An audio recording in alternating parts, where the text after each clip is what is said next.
Então, Frank Zano, seja muito bem-vindo ao programa O Estado da Nação. Estou realmente muito feliz por poder conversar com você hoje. Muitos dos seus vídeos se tornaram virais na África do Sul, especialmente aqueles clipes mais curtos. Tem sido uma verdadeira aula de mestre, onde você tem falado com muitas pessoas sobre a experiência de vida das pessoas negras, não só nos Estados Unidos, mas também por todo o mundo. Já vimos você falar sobre uma variedade de assuntos, como a manutenção da infraestrutura e por aí vai. Enquanto estamos aqui hoje, acabamos de ter a cúpula do G20 na África do Sul. Pause que, como sabemos, foi boicotada pelos Estados Unidos, mas a África do Sul está apresentando-a como um grande triunfo. Pause. Você acha que países como a África do Sul deveriam fazer parte do G20? Bom, essa é uma pergunta difícil, devo admitir. É uma pergunta difícil porque tornar-se membro de o G20, o G8, ou qualquer que seja a organização, fica a cargo do país se ele realmente compreende a missão do G20. Agora, quando se fala em África do Sul, está-se falando de dois grupos distintos de pessoas, mesmo que todos vocês sejam pela cidadania sul-africanos. Então, hoje, temos negros no governo na África do Sul. Então, quando você olha para o parlamento sul-africano, você diz, bem, é um país administrado por negros. Então, quem boicotou o G20? Foram os sul-africanos brancos ou os sul-africanos negros? É uma decisão consensual boicotá-lo. E qual foi a razão deles para boicotá-lo? Então, se você diz que eles deveriam, de fato, fazer parte do G20, a questão é a seguinte. Mesmo que eles venham a fazer parte do G20, que benefício eles teriam ao fazer parte do G20? Se eles entendessem isso, então não o boicotariam. Isso significa que este boicote é uma clara demonstração da falta de compreensão do que significa, afinal, ser membro do G20. Certo. Agora vamos conversar um pouco sobre a África como um continente inteiro, Frank. Vamos falar sobre por que grande parte da discussão em muitos dos fóruns tem girado em torno da África e dos problemas de desenvolvimento no continente. Agora, você já falou extensivamente sobre isso. O que você diria que é o maior obstáculo para o desenvolvimento da África, da economia africana e dos países dentro da África? Bem, aqui estou eu. Vocês já viram alguns dos meus vídeos. Aqui estou eu, como um homem negro. Eu moro nos Estados Unidos. Sou um cidadão naturalizado. Então, automaticamente, se vocês pensam em pessoas como o PLO Lumumba, do Quênia, e o Julius Malema, então o Frank Zanu deveria estar falando como eles, certo? O que significa que eu deveria estar culpando alguém por todos os problemas que nós temos. Então, como um homem negro, já que não estou culpando absolutamente ninguém, mas apenas tentando apontar para alguns problemas internos, que nós mesmos devemos enfrentar, bem, eu tenho aqui uma lista de nomes. Se eu começar a escrever essa lista, levaria muito mais de um dia inteiro. De outros negros, porque na história dos nossos problemas, entre aspas, se temos esses problemas, se nunca falas contra o de fora, que é uma pessoa branca, então significa que, não entendes o que está a acontecer. Então, a tua pergunta, qual é o problema que nos impede? Em primeiro lugar, é isso que eu estou tentando comunicar para o mundo. De ambos os lados, que precisamos começar a direcionar nossa atenção para o continente africano, não como apenas um povo qualquer, mas sim uma cultura. E, se chegarmos a esse entendimento, pararemos de olhar para as pessoas e seus comportamentos e começaremos a adotar uma abordagem diferente sobre como trabalhamos com os países da África, mesmo os próprios africanos, se algum dia admitissem ou reconhecessem que é um problema de cultura. Não há absolutamente nada que os esteja a impedir de seguir em frente. Isso implicaria que, na verdade, eles não deveriam estar no sítio onde se encontram. Mas como é que podemos ter a certeza disso? Será que eles alguma vez, em algum momento, estiveram noutro local? Estamos tentando apontar onde eles costumavam estar e dizer, portanto, eles estão sendo impedidos. Agora, por exemplo, adoro anedotas e analogias porque me ajudam a explicar as coisas corretamente. Nos últimos 10 ou 12 anos, houve um cavalheiro da Jamaica que realmente abalou o mundo, que é Usain Bolt, o superastro da corrida de 100 metros rasos. Então você pode ver desde os Jogos Olímpicos em Pequim e depois, claro, mais tarde no Brasil.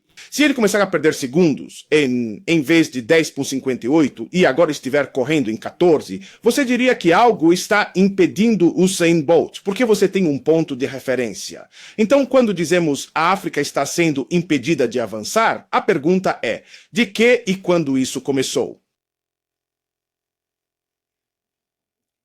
Certo, então o continente não está sendo retido, mas ninguém pode contestar que ele não está atingindo seu verdadeiro potencial. Você tem uma população jovem que está disposta a trabalhar, a crescer, você tem recursos naturais.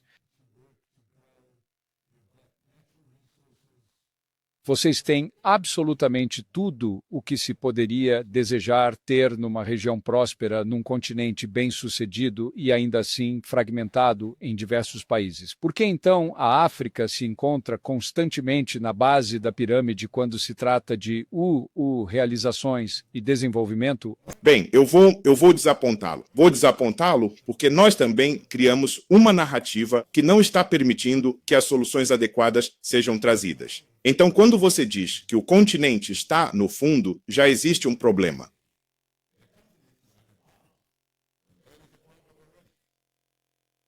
Deveríamos dizer que o continente está sendo deixado de lado, significando que a África estaria a progredir em paralelo com os outros povos. Agora, deixe-me perguntar-lhe, existe alguma outra África na Mãe Terra que esteja a prosperar mais do que a África de que estamos a falar? Não é a resposta, certo? Então, com o que você está comparando isso para dizer que eles têm potencial? Como sabemos que eles têm potencial? Quem é que nunca deixou de aproveitar o seu potencial? Se ele ou ela tiver algum...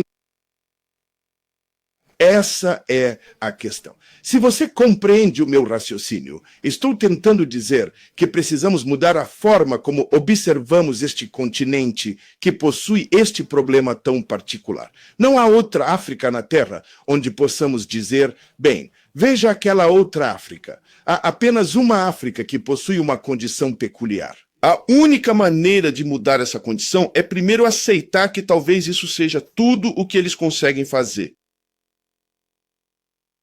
E se alguém estiver interessado que, se a África se mover de onde está, nós nos beneficiaremos, isto é, outras pessoas, que eu acredito serem os países europeus, eles estão batendo a cabeça todos os dias, esperando que a África atinja o nível de classe média, para que possam enviar toneladas de produtos manufaturados e os países europeus se tornem ricos. Então, se há um grupo de pessoas que reza todo domingo para que a África melhore, seriam os países europeus. Porque assim eles enviariam seus produtos manufaturados 20 vezes mais do que fazem agora.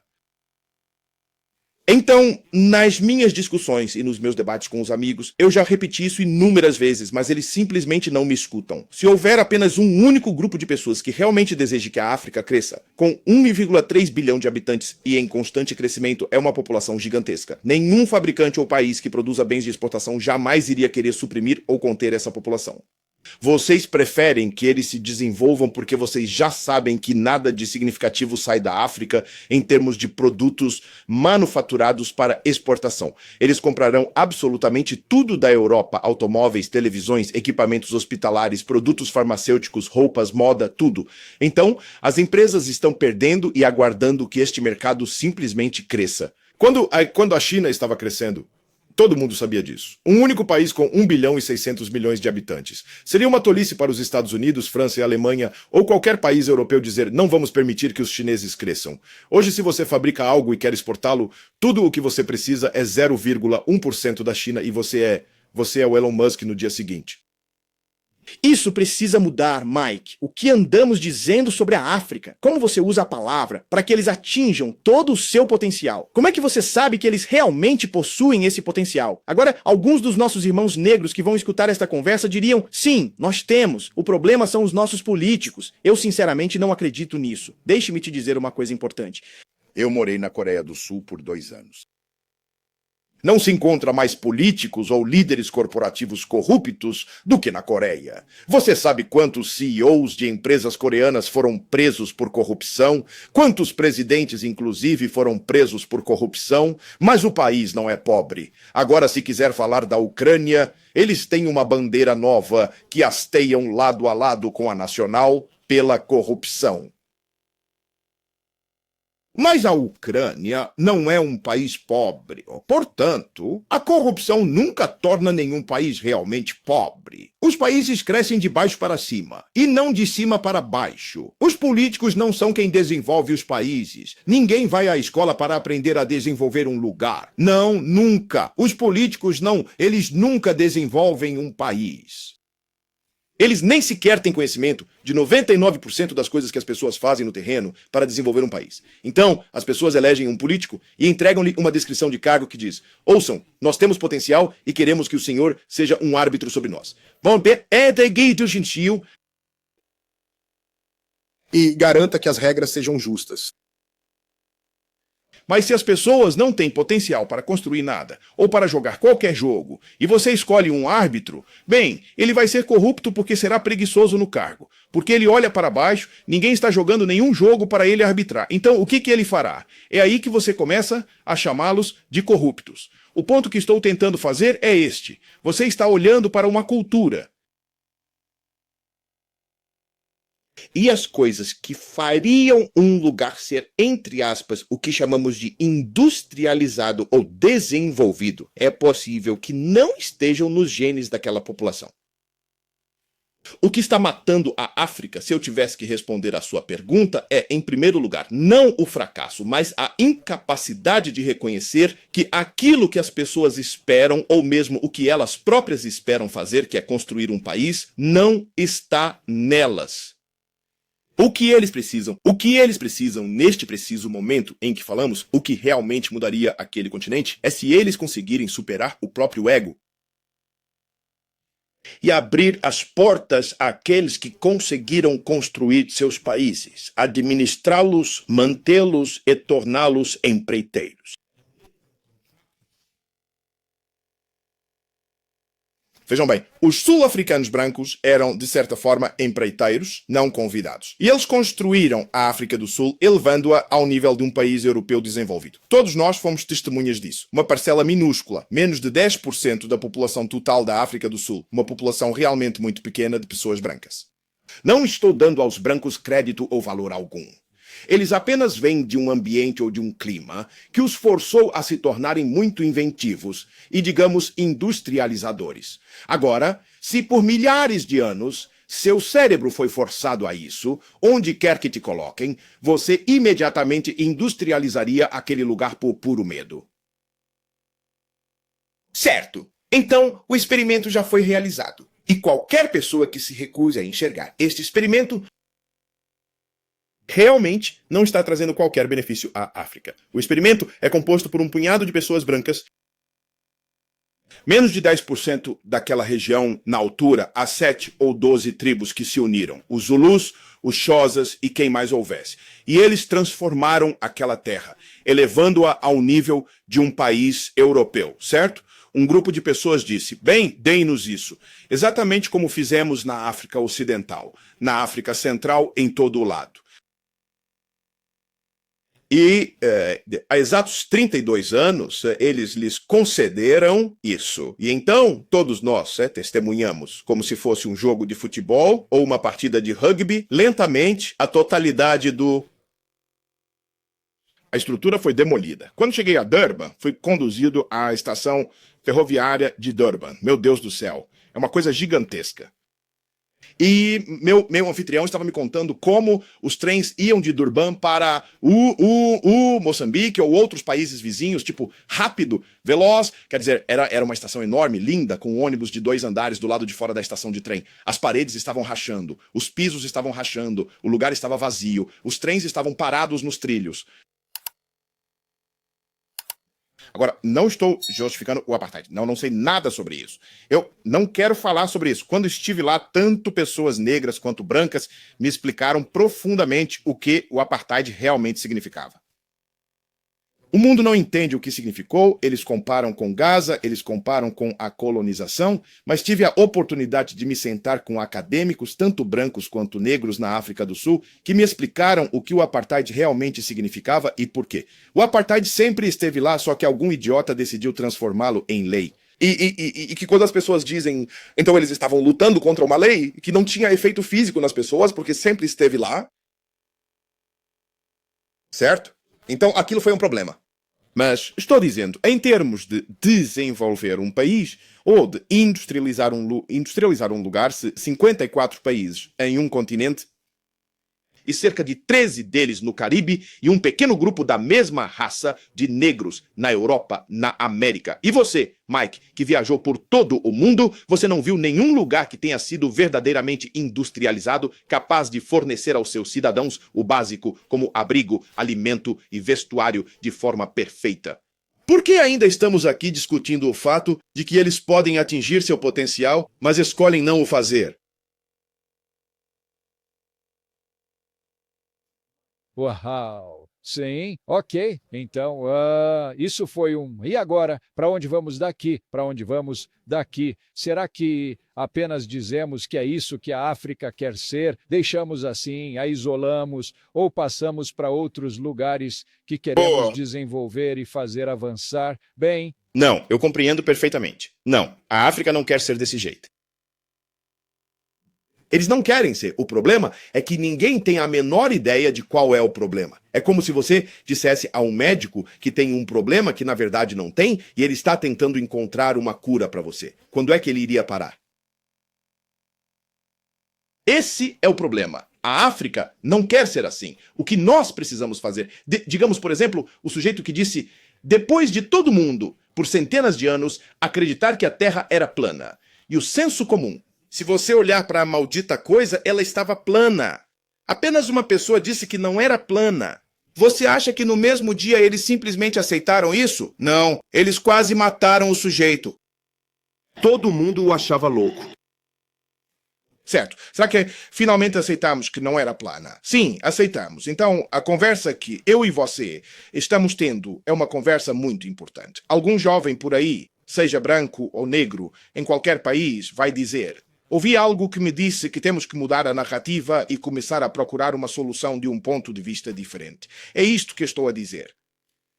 Pessoas brancas que vivem na África do Sul, na América, no Reino Unido, na França, têm que parar com essa infantilização, essa de tratar os negros como crianças, como se fossem uma mãe com leite e dissessem, ai meu Deus, ele está com fome, alimente-o. Isso é dissimulado e um tanto condescendente.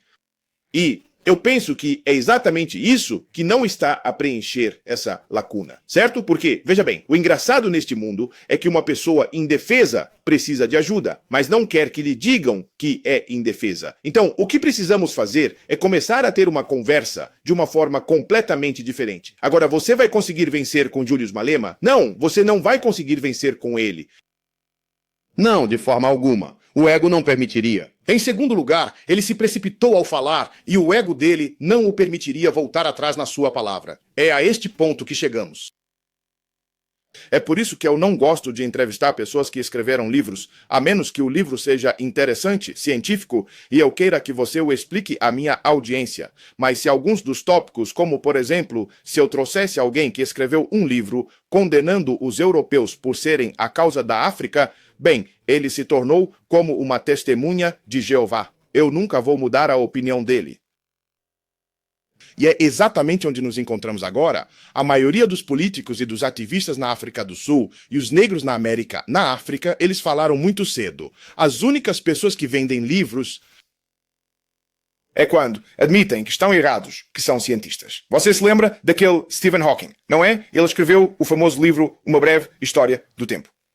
30 a 38 anos depois, ele escreveu outro livro alegando que estava errado no primeiro. E, meu Deus, compraram o livro mais do que o primeiro. E você se pergunta, se um médico cometeu um erro e você morreu, e ele vai escrever um livro e dizer, foi assim que errei e matei o Mike, ele ficaria sem emprego. Mas cientistas, quando admitem que estavam errados, é quando se tornam populares. Não é o caso com os ativistas, não é o caso com os políticos, não é o caso com as pessoas religiosas. E é aqui que nos encontramos. Os ativistas no continente africano africano na África do Sul, nos Estados Unidos, eles se precipitaram. As pessoas que eles estavam culpando pelos últimos 70 anos, todo mundo sabe, enquanto falo com você, isso não tem mais nada a ver com europeus. Não há probabilidade, nenhuma probabilidade, em qualquer ciência que funcione de forma tão constante e consistente todos os dias, todos os anos, pelos últimos 100 anos. Não. Então, vamos parar de ver isso como uma unidade e ver como um todo. Um continente inteiro, Mike. Não são pessoas que se recusam a ser desenvolvidas, que se recusam a progredir. Não, quem quer ver uma criança de apenas 3 anos morrer de uma doença que tem cura? Quem quer ver que quando sua esposa entra em trabalho de parto, você está com o coração na mão porque ela pode morrer? Quem quer ver pessoas vivendo em Soweto e em favelas no Quênia e estar feliz com isso? Ninguém. Eu não. Minha família mora em Gana e parte dela no Benin. Quando me ligam, às vezes não atendo o telefone porque quando vejo a chamada vindo da África, meu coração dispara, pois sei que vai ser um problema. Mas por quê? Estou falando sobre o que pode mudar nossos países. Eu não tenho a solução e vejo comentários estúpidos como: por que você não está no continente consertando isso? Bem, é como dizer que os prédios estão desabando e se você é um médico, eles te perguntam: por que você não está no continente salvando os prédios? Eu não disse a ninguém que sei como consertar o país, mas sou um pensador crítico e sei que o problema não é o que estamos falando. Não está. Não está nas mãos dos políticos. Não está sequer nas mãos das massas. O experimento foi realizado na África do Sul e eu penso que, se existe um Deus, ele intencionalmente criou aquele experimento entre brancos e negros para mostrar ao resto do continente o que eles precisam fazer. Aqui eu lhes dou um exemplo. Os árabes, a única coisa que eles sabem e nós não sabemos é que eles compreendem o seu próprio potencial. Porque eles viveram no deserto por milhares e milhares de anos. Eles conseguem manipular aquele lugar como ninguém mais, tá bom? A cavalo, de camelo, com todos os ventos e tudo, eles sabem disso. Então, quando descobriram petróleo, o que fizeram? Eles olharam em volta e viram pessoas como vocês que dirigem carros grandes de 4 rodas na Europa e disseram: bem, essas pessoas devem saber algo sobre este líquido. Então trouxeram os mesmos países, o Reino Unido e a América, que uma vez os colonizaram e os trouxeram para dizer: venham, vamos trabalhar, porque vocês podem fazer isso. E olhem para o Oriente Médio. Dubai, por exemplo, é um exemplo do que se chama colonização de empreiteiros. Eles sabiam que era preciso construir um lugar, um espaço para gerar mais dinheiro, mas nós não sabemos e tecnicamente não somos tecnocratas. Então, os edifícios e estradas que você vê lá, os restaurantes e estes hotéis 5 estrelas foram construídos por países, empresas de países, não países, mas empresas de países. O sistema de água em Dubai é de uma empresa alemã, certo? Que usa o processo de dessalinização para agora fornecer a Dubai, que em 1964, Dubai, aquela era a região mais carente de água no mundo. Sozinho, o Congo possui mais água do que toda a região dos Emirados Árabes Unidos, mas ainda assim, nenhuma criança consegue beber um copo de água pura e limpa, um copo de água sequer por dia no Congo. Dubai hoje, em 1964, esta era a região que mais sofria com a severa escassez de água. Atualmente, Dubai se tornou o local com o maior consumo de água em todo o planeta, pois eles convidaram uma empresa especializada da Alemanha para utilizar a água do oceano e assim transformá-la em água potável e pura. Senhor. Juste que virá ao meu programa no dia 9 de dezembro do projeto Al Rais, certo? Ele disse: bem, se vocês não viram o experimento que fizemos para o país inteiro, então deixem-me mostrá-lo a vocês novamente. Então ele se afastou e comprou um deserto e transformou aquele lugar numa comunidade completamente autossuficiente para o seu povo. O que mais queremos ver para entender que o problema é este? Eu sou africano, nascido e criado na África. Não sou americano culturalmente. Não. Então, não estou falando aqui para dizer que brancos são melhores nisso do que negros. Não, não estou dizendo isso. Estou dizendo o que pode mudar o meu continente. Eu adoraria estar na África. Sabe como é maravilhoso o clima quente com sabe? É cercado por tudo. não estar neste lugar tão frio e ainda por cima pagando impostos como se fosse Natal, sabe? Mas aqui estou eu, talvez a única coisa que minhas viagens pelo exterior e ao redor do mundo, e agora estando estacionado nos Estados Unidos, talvez a única coisa que saiu disso é que lancei uma plataforma e as cartas que estou a receber, os comentários que me chegam da África do Sul, da Austrália e de tantos outros lugares estão a dizer-me que lentamente estamos a chegar a um ponto em que as pessoas podem começar a repensar. Qual é, afinal, o problema da África? Por isso, participei numa conferência recentemente. Aquilo foi em julho, em Massachusetts. Era chamada a Convenção Pan-Africana. Eu tinha me recusado a não ir quando vi PLO Lumumba como um dos palestrantes convidados. Eu sabia exatamente qual seria o tema. Seria um festival de apontar dedos, e eu disse que não viria. Os organizadores insistiram que eu viesse. Esperei e ouvi 5 oradores a debitar.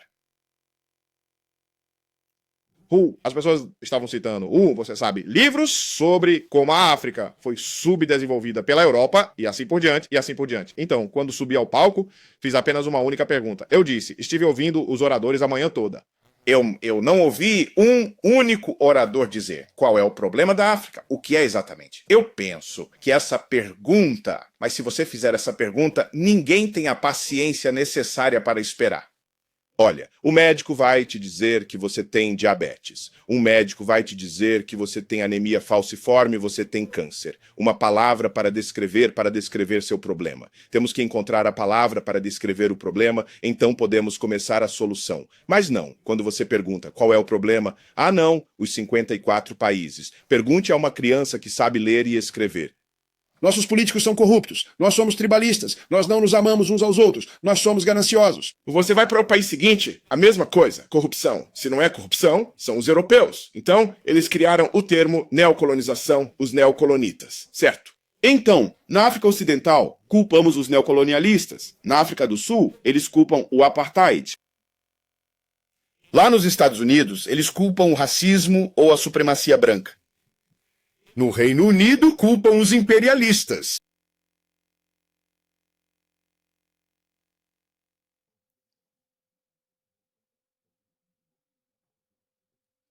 Então, claramente o problema é o que, em algum ponto, você tem que aceitar a responsabilidade por si mesmo.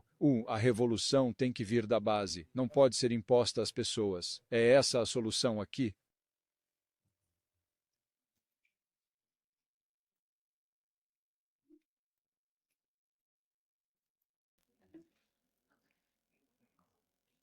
Mike, você travou aí. Você está paralisado. Mike, você congelou por muito tempo. Sim, parece que há uma conexão ruim aí do seu lado. Mas se pudermos continuar a partir de... Você estava dizendo que você passou por todas as regiões e o que cada uma delas aponta como problema. Você estava no Reino Unido, onde mencionou que o problema principal é o imperialismo. É verdade. Você quer seu ponto em seguida? Não. Então, sim. Então, se você vai fazer essa pergunta, qual é o problema? Bem, claro, eles têm a resposta pronta, que é uma resposta pronta que me deram quando eu estava crescendo. Eu era um dos membros da multidão. Sim, eu estava no ensino médio, socando meu punho no ar, que imperialista e neocolonização, sabe? Então, desde que nos foram dadas estas palavras por alguns escritores africanos pseudo-militantes, sabe, alguns deles do Caribe que se mudaram para a Tanzânia, o Walter Rodney simplesmente destruiu uma geração de jovens africanos com seu livro estúpido Como a Europa Subdesenvolveu a África. Vejam só a completa estupidez do próprio título, que diz Como a Europa Subdesenvolveu. Ora, como é que se faz? Como é que se consegue cegar novamente alguém que já é cego? Portanto, se você afirma como a Europa subdesenvolveu a África, isso implica que, em algum momento no passado, a África era um continente já industrializado, tal como a Europa. Você não pode subdesenvolver um lugar a não ser que ele já estivesse desenvolvido. Bem, se os africanos sabem como desenvolver, então vamos supor que eles foram em algum momento desenvolvidos e que alguém veio para subdesenvolvê-los. Mas já foi. Por que você simplesmente não volta e faz isso? Ou quanto àqueles que se afastaram do continente e que não estão sob a condição de Europa subdesenvolvida África, certo? Então, apenas o título, para qualquer pessoa com pensamento crítico, já diria: o que é isto? Os 14 países nos Balcãs que foram oprimidos pela União Soviética entre 1940 ou 1917 até cerca de 1983, quando a Glasnost e a Perestroika de Mikhail Gorbachev surgiram e disseram: isto não está a funcionar. O comunismo ou a tentativa de se tornar comunista não vai funcionar, não está funcionando. Pause. Cada país que controlamos, segundo Gorbachev, virou pó. Isso incluía a Polônia e, como você sabe, a Tchecoslováquia e, bem, todos eles, certo?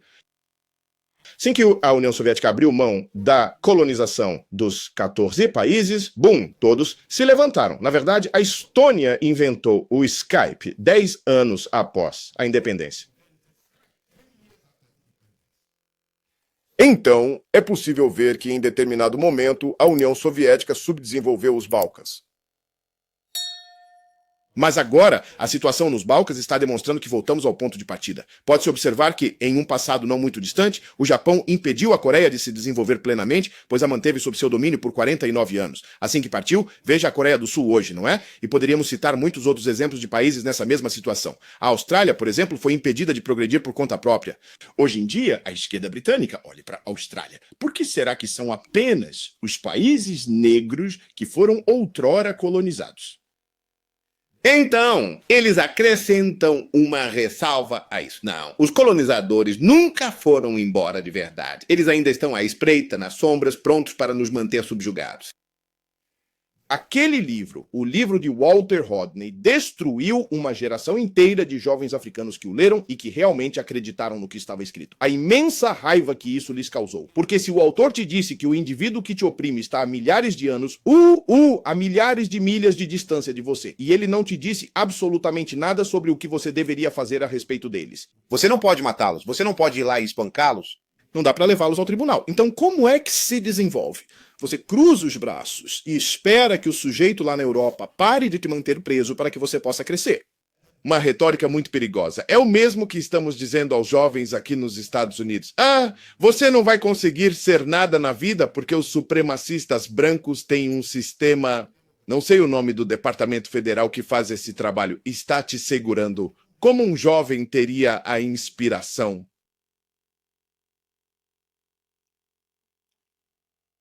Então, as pessoas brancas precisam desenvolver uma nova forma de conversar. E oferecer algo diferente, se significa acariciando o ego. É imperativo que tenhamos um grupo de reflexão, um think tank, para nos auxiliar a debater e aprofundar essa questão. A África já não necessita apenas de executores. A África precisa de pessoas que pensem, que repensem toda a situação, pois ela já ultrapassou o limite. Todos os outros países, como Indonésia, Malásia, Singapura e a Coreia do Sul, há um limiar de cerca de 25 anos. Quando essa condição desaparece, todos esperam que você comece a mostrar sinais de que é capaz, de que possui o potencial. Ghana obteve a sua independência em 6 de março de 1957. 1957 a 2025, estamos falando de quase 70 anos. É por aí, pois é. Como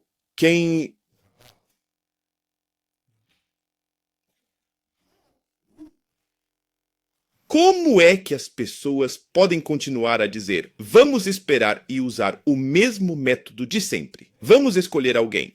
Está mais do que provado, Mike, e os africanos deviam mesmo acreditar nisto, que o processo de eleição em massa, aquele de escolham um de vocês e orem a Deus,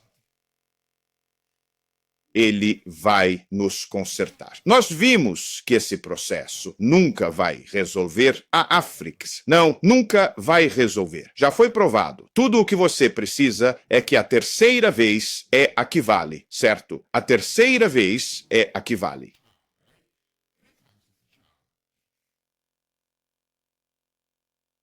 Então, neste exato momento, Pode continuar. Eu presumo que programas como o DEI na América, diversidade, equidade e inclusão, o empoderamento econômico negro na África do Sul exacerbam o problema, de fato, e isso se encaixa no mesmo problema. É isso mesmo. Apenas te dando algo para culpar. É isso mesmo que você vê. A questão é, onde as pessoas olham pela janela e veem do outro lado da rua que o Mike e os amigos dele conseguem subir numa árvore com apenas uma mão. Bem, eu sou um ser humano. O Mike é um ser humano. O argumento filosófico que nunca pode ser negado é que os humanos são mortais. Frank é humano, Mike é humano, portanto Mike e Frank morrerão um dia. Ok, porque foi provado ao longo do tempo. Então, quando você vê o Mike e os amigos dele subindo numa árvore com uma mão, você pensa, puxa vida, mas eles são humanos, eu também consigo subir numa árvore com uma mão. Aí você sai e tenta escalar uma árvore com uma mão. Aí quando você se dá conta, caramba, essas pessoas devem ser diferentes. Agora você tem que encontrar uma razão, você inventa uma razão para dizer às pessoas por que não está fazendo isso?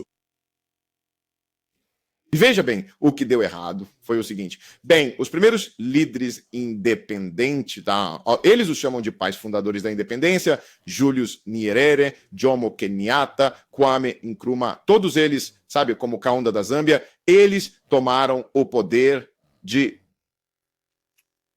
dos seus colonizadores. E eles disseram que queriam se tornar independentes. O que aconteceu não foi independência. Isso não pode ser chamado de independência.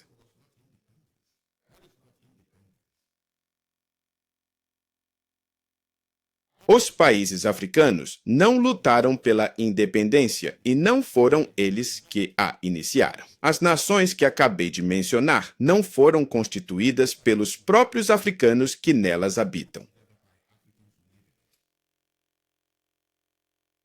Rodésia, seja a Rodésia do Sul ou a do Norte, não foi constituída pelos africanos que lá vivem. A Nigéria não foi formada pelas diversas tribos que nela habitam. Gana não foi criada pelas tribos que lá residem. Benin, Togo, Mali, nenhuma delas. Então, a verdadeira independência, aquela que realmente importava, teria sido vocês terem dito aos europeus: por favor, retirem-se, pois desejamos a nossa independência, não de vocês, mas sim uns dos outros.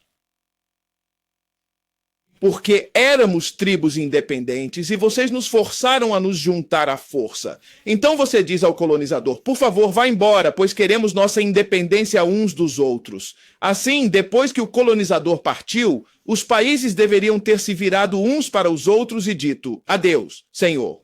Xhosa, você e todo o seu povo retornem para os seus lugares de origem. Os Zulus retornem para os seus lugares de origem e todos os outros. Isso sim teria representado a verdadeira independência. E como isso teria resolvido, pause o problema de desenvolvimento, ou não teria resolvido problema algum, pause. As coisas seriam diferentes se isso tivesse sido feito?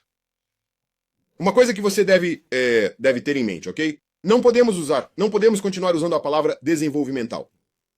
Não existe um processo. Ninguém vai à escola para aprender isso, certo? Então, as tribos, se elas têm uma língua, uma identidade, uma filosofia, elas criam a sua própria autodeterminação e geram uma competição entre as tribos. Assim, agora elas podem escolher ir para fora e contratar com outros que já o fizeram. Mas o que vocês estão vendo hoje é que estão pedindo a um grupo.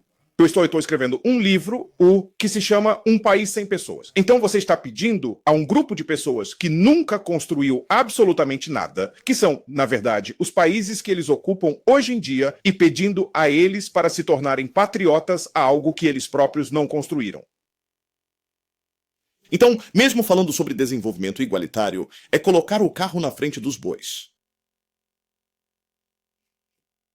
Uma multidão de tribos que possuem línguas totalmente distintas. E sempre que a língua é diferente, você sabe, a cultura, o comportamento, a autodeterminação, a filosofia, você sabe, os valores são diferentes. Agora, o Zulu está esperando por outros que são Zulu. Então, eu fiz um experimento.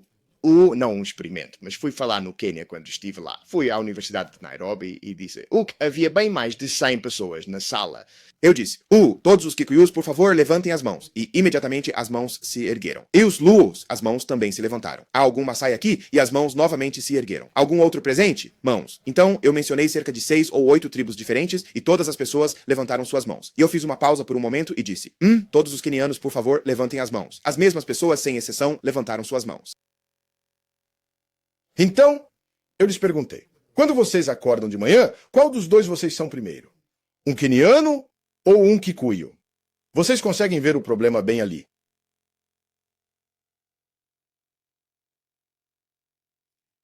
Você acha que esse mesmo pensamento poderia começar hoje de que você desmantele esses países que, na verdade, não deveriam, por assim dizer, não deveriam ser países? Você não é. É que, sim, você pode desmontá-lo, certo? Você pode desmontá-lo. Não que não seja possível, mas desmontar deveria ser também definido de outra forma. Existem 2 tipos de desmontagem.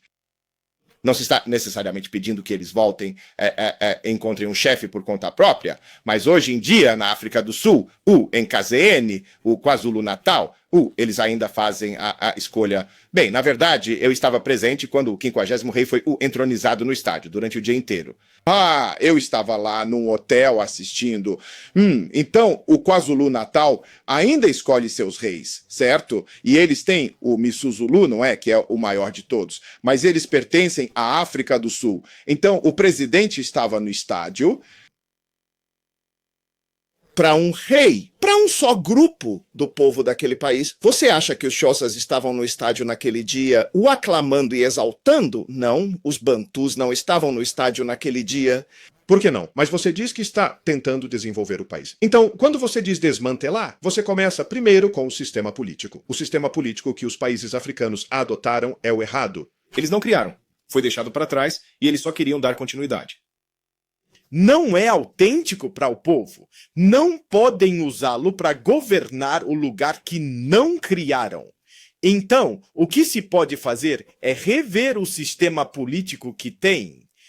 E você diz, escute, agora nós sabemos, foi desta forma que fomos criados pelos estrangeiros. Então, precisamos ter um sistema político diferente, que seja democrático, mas distinto. E eu tenho um trabalho, um artigo que desenvolvi sobre o que chamo de nação tribal. A única solução para o problema africano é uma nação tribal. Agora, este não é o fórum adequado para isso, e eu não quero que ninguém interprete a minha ideia como Hitler pegou o Übermensch de Nietzsche e a virou de cabeça para baixo.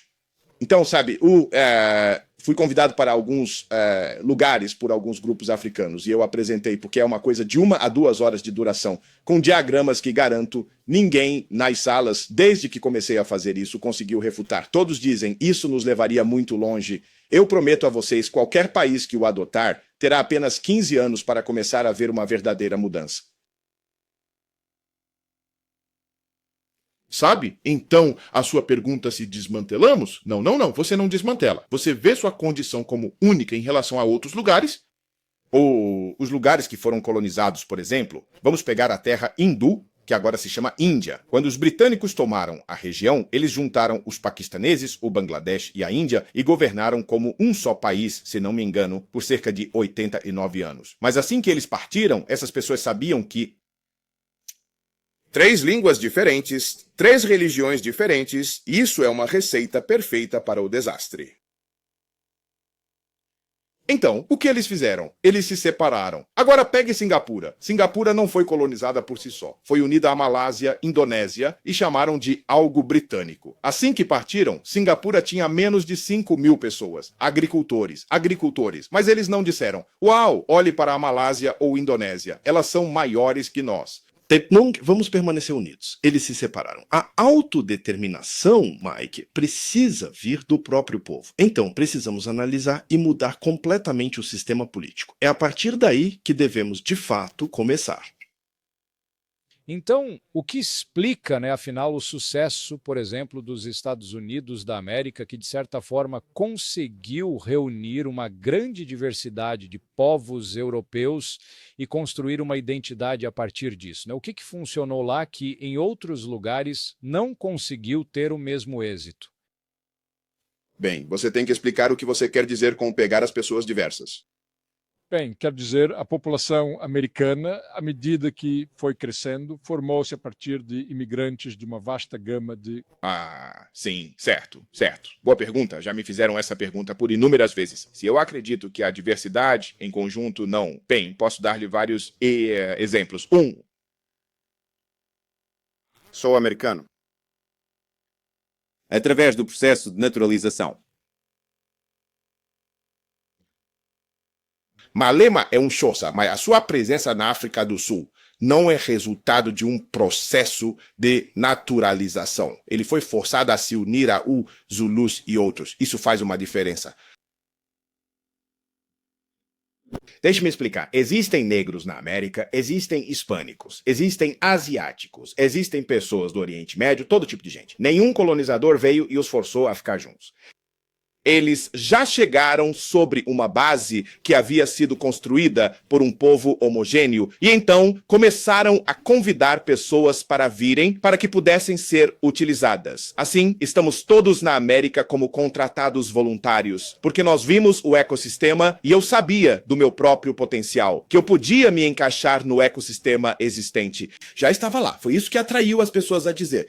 Eu tenho uma habilidade, um talento, e aquele país possui um ecossistema que nos convida a nos integrar a um sistema já existente. Então, essa é a diferença que as pessoas não se deram ao trabalho de observar. Em Gana, você tem os Twi, você tem os Ewe, você tem os Ga, você tem os Dagomba. Eles não são naturalizados em Gana. Eles foram forçados a se tornar Gana. Essa é a grande diferença. Agora, vamos analisar isso. Vamos analisar isso. Quando você entra no Reino Unido ou na América, as pessoas que vieram para os Estados Unidos de outros lugares, como Japão, China, Coreia do Sul, Arábia Saudita e por aí vai, França, Itália, elas vieram para os Estados Unidos da América. Que quando se olha para a origem deles, de onde vieram, pause, é exatamente o que eles conseguiram construir na América, em suas comunidades. Tudo o que você precisa fazer é ir a Little Tóquio, em Los Angeles, e ver os japoneses que vivem lá. Construa um Japão inteiro, um pequeno Japão dentro dos Estados Unidos da América. Você vai a Chinatown e você realmente pensa que está em Pequim. Eles construíram uma Chinatown inteira e bem desenvolvida. E então você vai para Flatbush, em Nova York, e vê os coreanos. Eles construíram a cidade de Seul, na América. Você vai a Dearborn, no Michigan, e vê os povos do Oriente Médio. Eles construíram uma réplica do Oriente Médio na cidade de Dearborn, Michigan. Você entra nas comunidades negras e não se encontram comunidades negras, nem mesmo as que vêm da África. E olham para o continente deles e o que constroem no Zeuá apenas lembra o que deixaram. Se você for ao Reino Unido hoje, eles enfrentam um problema enorme. Tudo o que você precisa fazer é entrar nas comunidades negras do Reino Unido. E você verá que eles estão se esfaqueando, roubando uns aos outros, fazendo filhos e vivendo de esmolas. Não todos eles. Sempre há uma exceção, é verdade, mas é o suficiente para que a gente possa olhar e dizer, isso realmente é um problema. Então, respondendo à sua pergunta, os Estados Unidos são sim um país muito diverso, mas as pessoas lá não foram forçadas a nada. Nós nos naturalizamos dentro de um sistema, com um ecossistema que já se encontrava presente para que você pudesse inserir nele todo o seu potencial. E ele imediatamente demonstrará o restante.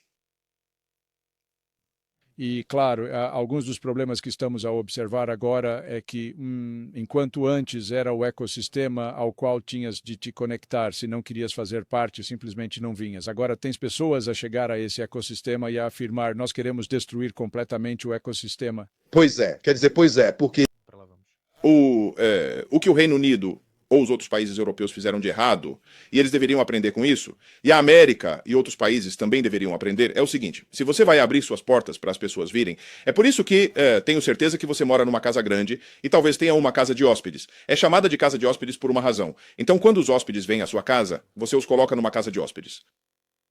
E se eles quiserem estragar, você percebe. Os países europeus deveriam ter dito, ok, vamos abrir nossas portas para imigrantes, mas vamos garantir que eles terão suas próprias comunidades. E eu, Diabá, Sim, e você deve garantir que quando eles tiverem suas próprias comunidades estabelecidas, aponte para o ecossistema e os incentive a se integrar a ele. Mas você os estabelece de forma independente no país. Você não deve começar a imediatamente distribuir esmolas. Você está prejudicando as pessoas. O Canadá está em apuros agora, porque todo país europeu, todo país branco quer bancar o Salvador. Vocês querem mostrar ao resto do mundo. Ah, olhem para mim, sou um bom homem, então estou permitindo que africanos venham para cá. Sabemos que é uma besteira, é um truque. Então eles estão acenando para os negros virem. No aeroporto no Canadá, já. Escritórios estão lá. Você é um refugiado? Eu acho que você não vai conseguir. Vamos te ajudar.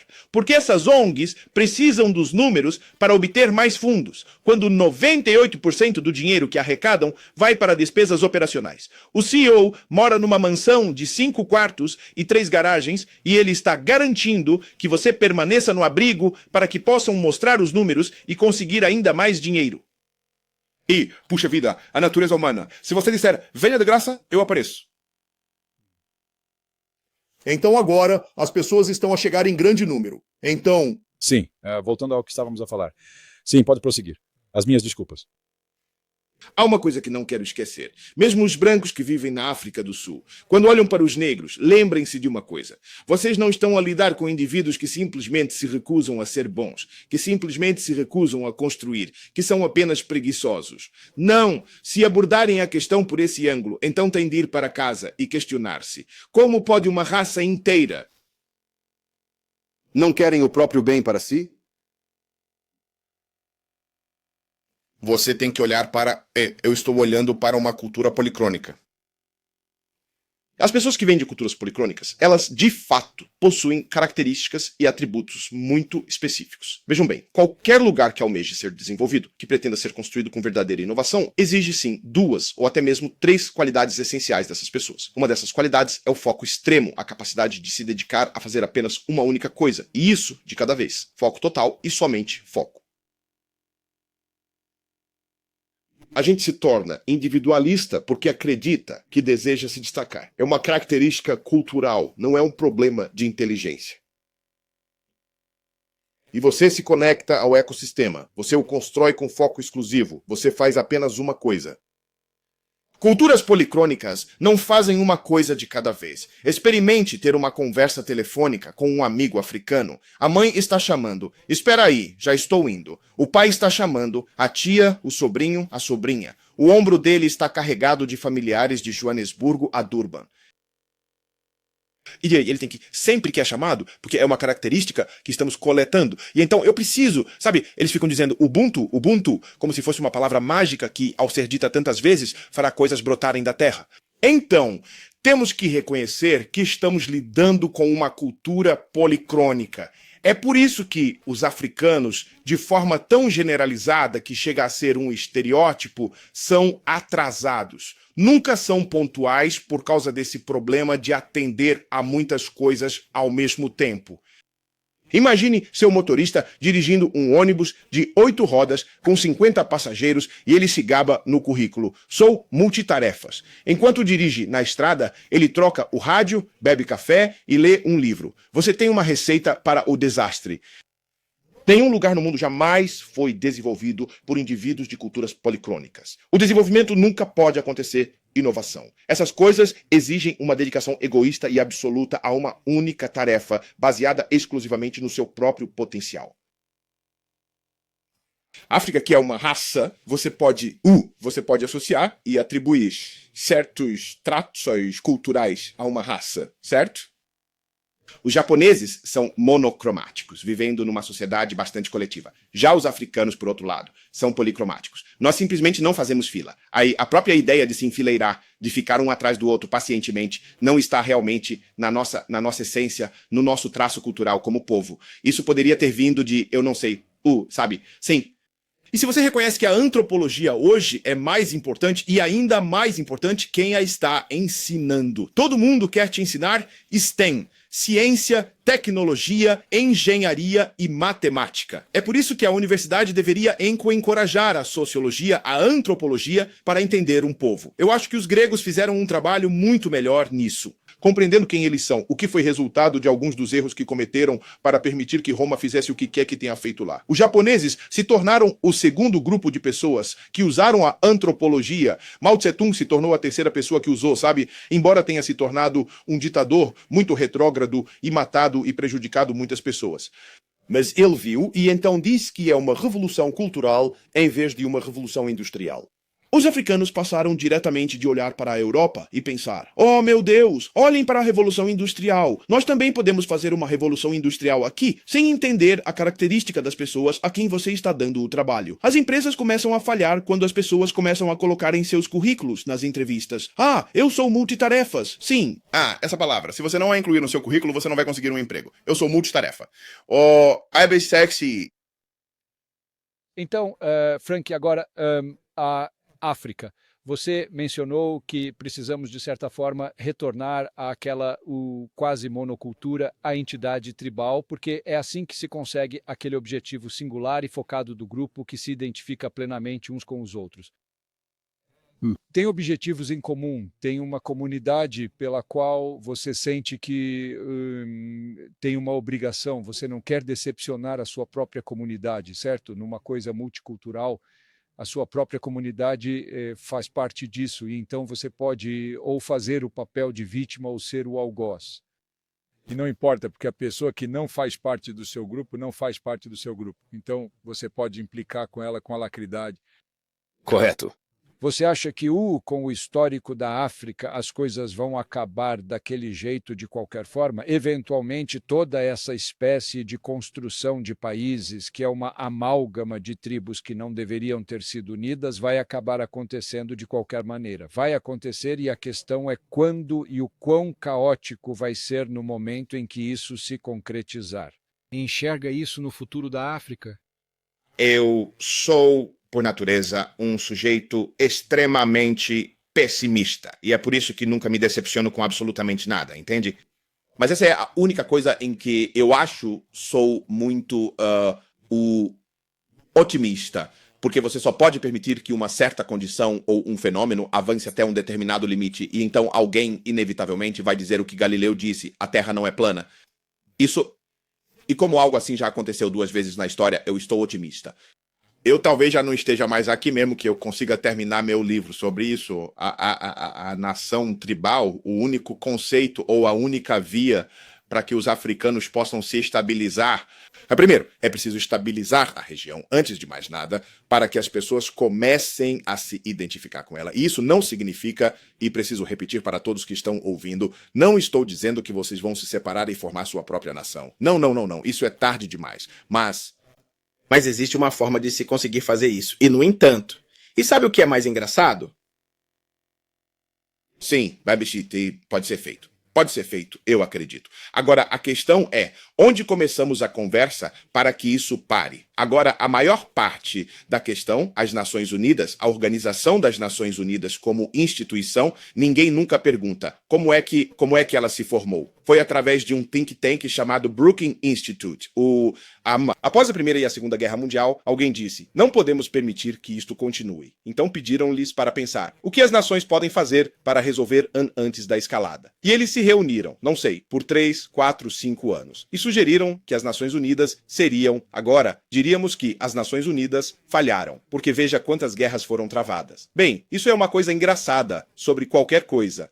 Você não tem ideia de quantas guerras e destruições eles evitaram por estarem juntos, se você está olhando apenas para quantas guerras foram travadas. Nós somos humanos, quer dizer, se, essas coisas sempre vão existir. Então ninguém... Porque você não vê isso acontecer, ok? Então, você não sabe o que eles impediram de acontecer. Então sim, em resposta à sua pergunta, sou otimista, mas isso só pode acontecer, precisamos encontrar uma maneira de chegar a um instituto credível. Se eu escrever meu livro, me foi dito por um amigo meu, que é senador no Congresso dos Estados Unidos, ele me disse: Zanu, suas ideias, isso é inovador. Não estou tentando me dar nenhum crédito por algo assim, mas ele disse: se você escrever um livro, é melhor colocar nele James Kenningstein, certo? Se os africanos veem seu rosto e seu nome, eles logo pensam: saia daqui. Ah, sabe, porque um profeta nunca é honrado em sua própria terra natal. Por isso, estou demorando. Eu preciso ser altruísta o suficiente para dizer: não estou buscando levar o crédito. Não estou. Eu prometo a você, eu sou um homem simples. Estou apenas aqui, desfrutando da passagem do tempo e logo partirei. Mas eu não estou buscando nenhum crédito para que eu escreva este livro rapidamente e coloque meu nome nele. Se, Mike, você me disser: ei, escuta, me dá a ideia, eu vou publicá-la porque isso ajudaria, eu te daria sem pensar duas vezes. O melhor que eu poderia ter seria um bom jantar com você, um bom vinho e rir bastante disso. Mas no meu coração eu morreria muito feliz. Mas eu acredito firmemente nesse conceito que possuo. Da mesma forma que em apenas um ano, minha forma de pensar se espalhou viralmente pelo mundo todo. Então você precisa compreender que se o Zanu afirmou ter algo que pode ser útil, então isso deve ser algo realmente bom. E por último, Frank, África do Sul. Você passou um certo tempo aqui, não muito, é verdade. Ele apresenta algumas características bastante singulares e, obviamente, ainda é a nação que foi estabelecida geograficamente como um país, mesmo que o seu nome seja mais direcional do que qualquer outra coisa pelo seu próprio passado, sabe? Será que é isso que o mantém, de certa forma, com uma certa coerência, o fato de que ele foi construído a partir por pessoas de fora, e você quase que tem esse nível de multiculturalismo na África do Sul? Então vocês estão sofrendo, sim. Vocês estão sofrendo dois problemas na África do Sul. Sim. Primeiro, foi criada da mesma forma que os outros países africanos. E então o multitribalismo ou multiculturalismo, sim, vamos começar a usar a palavra culturalismo, teria prejudicado a África do Sul. Se os brancos estivessem presentes lá ou não, isso os teria machucado da mesma forma que está machucando a Nigéria, Gana, está bem, se os boeres, os holandeses, tivessem apenas chegado, colonizado e depois o tivessem deixado. Então, vamos considerar um exemplo. Eles colonizaram a Rodésia do Norte, ela se tornou a Zâmbia. Eles colonizaram a Rodésia do Sul, ela se tornou o Zimbábue, certo? Bem, você vê no que se transformou, ok? Quando se tornou deles. Então, a África do Sul, se tivesse sido colonizada e os brancos tivessem partido, ela estaria mergulhada nos mesmos problemas que eles enfrentam atualmente. Esse é o primeiro ponto. E em segundo lugar, o apartheid não trouxe nenhuma ajuda. Então, mesmo que eles pudessem ter, eles teriam estado na mesma situação, mas porque vocês também cometeram um erro ao introduzir e manter este regime de apartheid. Então, e os poucos brancos que se manifestaram contra isso não falaram publicamente o suficiente para acalmar as pessoas negras. Então agora vocês semearam este profundo ressentimento do apartheid. Então, primeiro vocês nos colonizam, o que é a vossa primeira falha, por nos subdesenvolverem, o que não é verdade. Segundo, então, vocês prejudicam, o quê? Para completar a desgraça, o apartheid foi estabelecido. Então, o que se tem agora? Há um ressentimento baseado no apartheid, nem mais na colonização. Agora, o que me deixou perplexo é isto. Durante o período do apartheid, a quantidade de recursos, de dinheiro, de tempo, de dor e de morte que os sul-africanos brancos e os sul-africanos negros sofreram. Eles, de fato, sim, eles sofreram. Alguns líderes foram presos e mortos, certo? Durante aquele período, por que os brancos não sugeriram ou os negros não sugeriram? Ei, ouçam, este país é grande o suficiente. Temos 59 milhões de negros contra 2,87. Por que não criamos uma BSA, a República da África do Sul Negra, e sugerimos às pessoas do apartheid: ei, a partir de hoje, peguem seus próprios passaportes. Esta é a fronteira que vocês vão cruzar. E então, os brancos criariam a República da WSA, a África do Sul Branca. Vocês poderiam chamá-la de Orania, talvez, ou o que quisessem. Por que isso não aconteceu? Se tivesse acontecido, então, hoje, você estaria livre porque do ressentimento do apartheid, mas então teríamos algo para comparar. Talvez, então...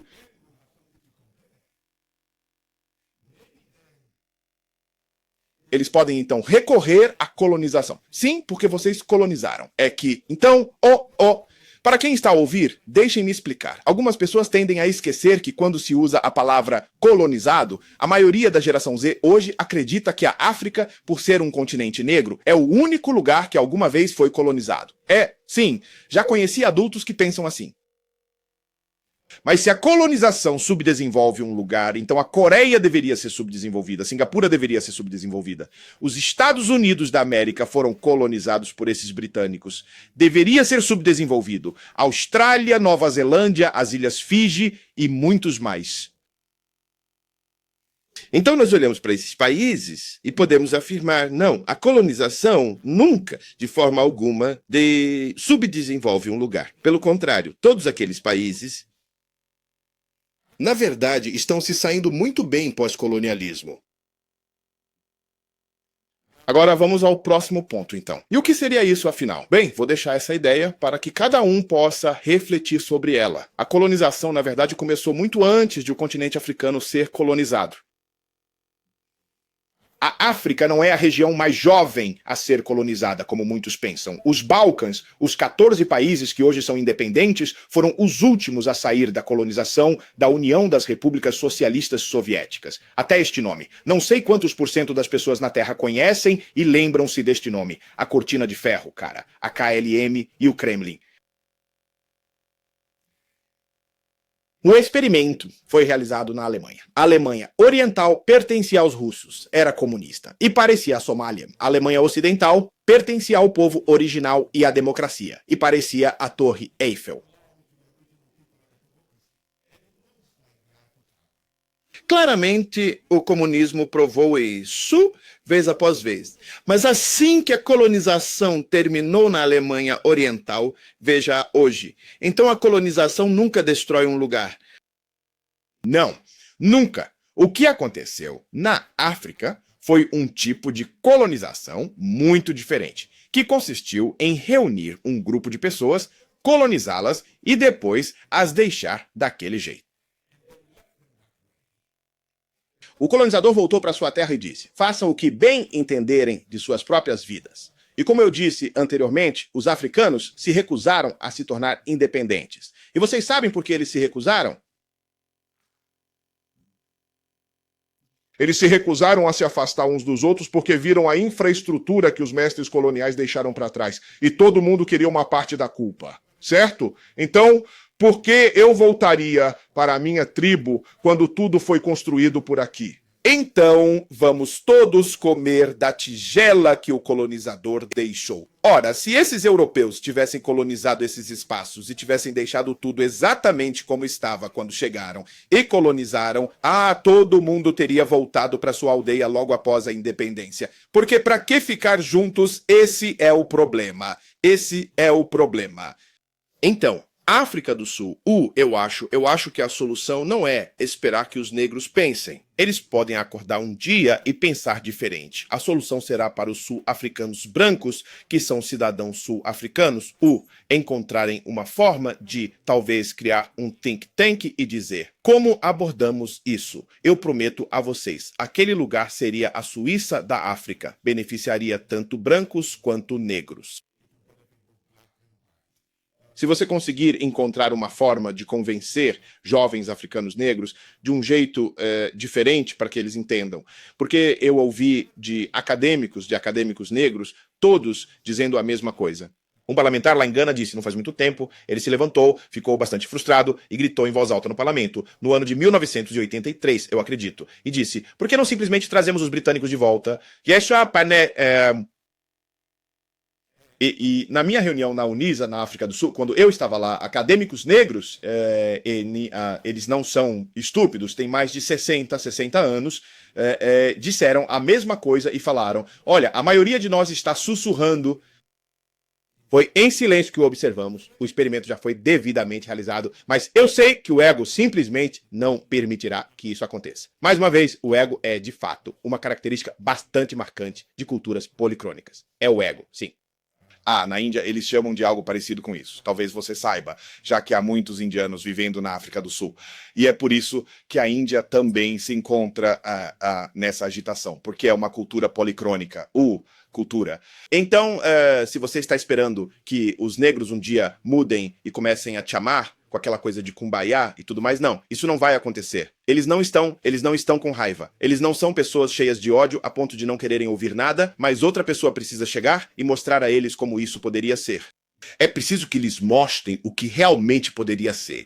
É imperativo que uma promessa lhes seja feita. É fundamental que eles revelem o vasto potencial dos homens negros na África do Sul e em outras regiões que ainda não foi explorado.